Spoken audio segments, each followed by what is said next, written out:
ଭେନେଜୁଏଲାରେ ମୃତ୍ୟୁର ତାଣ୍ଡବ। ଗଦା ହେଲାଣି ଶବ। ଭଙ୍ଗା କୋଠା ଘରୁ ଶୁଭୁଛି ବିକଳ ଚିତ୍କାର। 5 ଦିନ ପରେ ବି ଉଦ୍ଧାର କାର୍ଯ୍ୟ ଜାରି ରହିଛି। ବଢୁଛି ମୃତ୍ୟୁ ସଂଖ୍ୟା, ଗଡୁଛି ମୁଣ୍ଡ।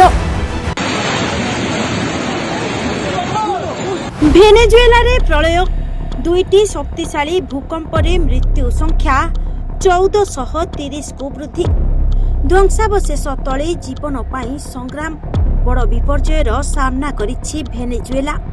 ଗତ ବୁଧବାର ସନ୍ଧ୍ୟାରେ ଦେଶରେ ଅନୁଭୂତ ହୋଇଥିବା 2ଟି ଶକ୍ତିଶାଳୀ ଭୂମିକମ୍ପ ଯୋଗୁଁ ସ୍ଥିତି ଅତ୍ୟନ୍ତ ଭୟାବହ ହୋଇପଡ଼ିଛି।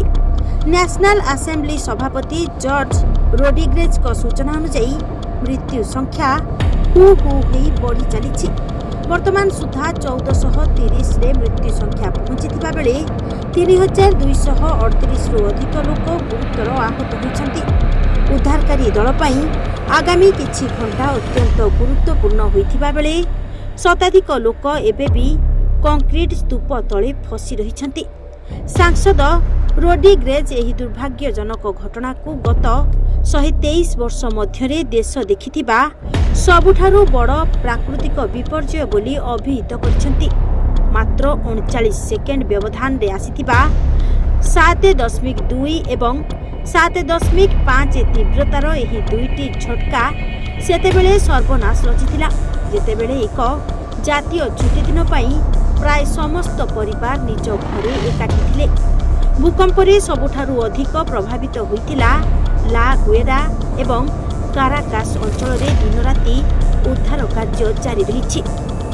ବିବିସି ମୁଣ୍ଡର ଏକ ରିପୋର୍ଟ ଅନୁଯାୟୀ ଭୁଶୁଡ଼ି ପଡ଼ିଥିବା ଏକ ବିଲ୍ଡିଂ ବାହାରେ ଆଶାର ସହ ଚାହିଁ ରହିଥିବା ଏକ ପରିବାର କହିଛନ୍ତି ଯେ ସେମାନେ ଧ୍ୱଂସାବଶେଷ ତଳୁ ନିଜ ପ୍ରିୟଜନଙ୍କ ଗୁଙ୍ଗେଇବା ଶବ୍ଦ ଶୁଣିବାକୁ ପାଇଛନ୍ତି। ଏହି ମର୍ମାହତ ସ୍ଥିତି ମଧ୍ୟରେ ଏକ ଆଶ୍ଚର୍ଯ୍ୟଜନକ ଚମତ୍କାର ମଧ୍ୟ ଦେଖିବାକୁ ମିଳିଛି। ଜଣେ ନବଜାତ ଶିଶୁକୁ କଂକ୍ରିଟ ଗଦା ତଳୁ ସୁରକ୍ଷିତ ଭାବରେ ଉଦ୍ଧାର କରାଯାଇଛି, ଯାହାର ଭିଡିଓ ସାରା ଦେଶକୁ ଭାବୁକ କରିଦେଇଛି। କାର୍ଯ୍ୟକାରୀ ରାଷ୍ଟ୍ରପତି ଡେଲ୍ସି ରୋଡ୍ରିଗେଜ କହିଛନ୍ତି ଯେ ଧ୍ୱଂସାବଶେଷ ତଳୁ ଆହୁରି ଅନେକ ଜୀବନ ବଞ୍ଚାଇବା ପାଇଁ ଟିମ୍ ପ୍ରାଣପଣେ ଚେଷ୍ଟା କରୁଛି। ତେବେ 7.5 ତୀବ୍ରତାର ଏହି ଭୂକମ୍ପ ଗତ ଶତାବ୍ଦୀ ମଧ୍ୟରେ ଭେନେଜୁଏଲାର ସବୁଠାରୁ ଶକ୍ତିଶାଳୀ ଭୂକମ୍ପ। ପ୍ରାୟ 250ରୁ ଅଧିକ ବଡ଼ ବଡ଼ ଅଟ୍ଟାଳିକା ସମ୍ପୂର୍ଣ୍ଣ ମାଟିରେ ମିଶିଯାଇଛି। 55,000ରୁ ଅଧିକ ଲୋକ ନିଖୋଜ ଥିବା ଆଶଙ୍କା କରାଯାଉଛି। ଡାକ୍ତରଖାନାଗୁଡ଼ିକରେ ରୋଗୀଙ୍କ ଭିଡ଼ ଜମିଥିବା ବେଳେ ବାରମ୍ବାର ଆସୁଥିବା ଆଫ୍ଟର ସକ୍ ଲୋକଙ୍କ ମନରେ କୋକୁଆ ଭୟ ସୃଷ୍ଟି କରିଛି।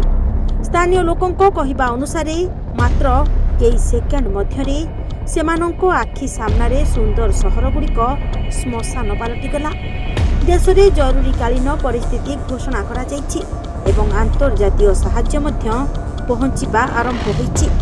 ଆଗକୁ ମୃତ୍ୟୁ ସଂଖ୍ୟା ଆହୁରି ବଢ଼ିବା ସହିତ ଅର୍ଥନୈତିକ କ୍ଷୟକ୍ଷତି $1 ବିଲିୟନ ଟପିବ ବୋଲି ଅନୁମାନ କରାଯାଉଛି।